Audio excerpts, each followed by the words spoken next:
आज चाहिँ के पोस्ट गर्ने भनेर सोच्दै थिएँ अनि लाग्यो सधैँ गेट रेडी विथ मी र डे इन माई लाइफ नै किन हाल्नु।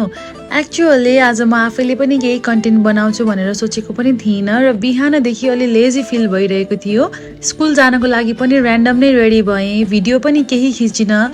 आज कुनै स्पेशल अकेजन जस्तो पनि लागेको थिएन, तर स्कुल पुगेपछि चाहिँ पुरा दिन नै फरक भयो। आज हाम्रो स्कुलमा प्री प्राइमेरी किड्सको क्विज कम्पिटिसन थियो र म चाहिँ आजको होस्ट पनि थिएँ भने क्विज मास्टर पनि थिएँ र बच्चाहरू पनि एकदम एक्साइटेड हुनुहुन्थ्यो। अनि मैले सिट प्लेसमेन्ट गर्दै थिएँ हाम्रो जजेसहरूको, क्विज मास्टरहरूको, हाम्रो चेयरपर्सन, डिरेक्टर म्यामहरूको। त्यसपछि हाम्रो क्विज मास्टर सरहरूले क्वेसन सोध्न थाल्नुभयो र कम्पिटिसन एकदमै रमाइलो नै भइरहेको थियो। त्यसपछि म्यामहरूले नेक्स्ट राउन्डमा क्वेसन सोध्नुभयो।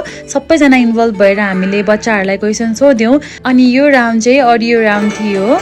गीत सुनेर गीत पत्ता लगाउनु पर्ने र कसैले पनि आन्सर दिन सक्नु भएन। लास्टमा हाम्रो अडियन्सको साइडबाट सुनिदिले आन्सर दिनुभयो र यो कम्पिटिसन भइरहँदाखेरि मलाई चाहिँ मेरो अटेन्सन चाहिँ एउटै कुरामा थियो, के भन्दाखेरि चाहिँ स्मार्ट बोर्डमा देखिरहेको त्यो डिजाइन, त्यो ब्यानर मलाई यति मन परेको थियो कि त्यहाँ पुगेपछि हेरेर नै यो त एकदम राम्रो बनेछ जस्तो लागिरहेको थियो।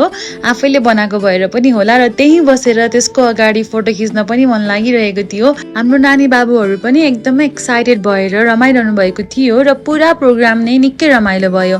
अनि हो, अन्तिममा त्यो मन लागेको काम पनि गरेँ, त्यही ब्यानरको अगाडि केही फोटोजहरू पनि खिचेँ। बिहान चाहिँ आज त केही कन्टेन्ट नै बनेन भनेर सोचेको थिएँ, तर अन्त्यमा हेर्दा आजकै दिनको अनएक्सपेक्टेड कन्टेन्ट नै सबैभन्दा राम्रो बन्यो। Thank you for watching. Bye bye.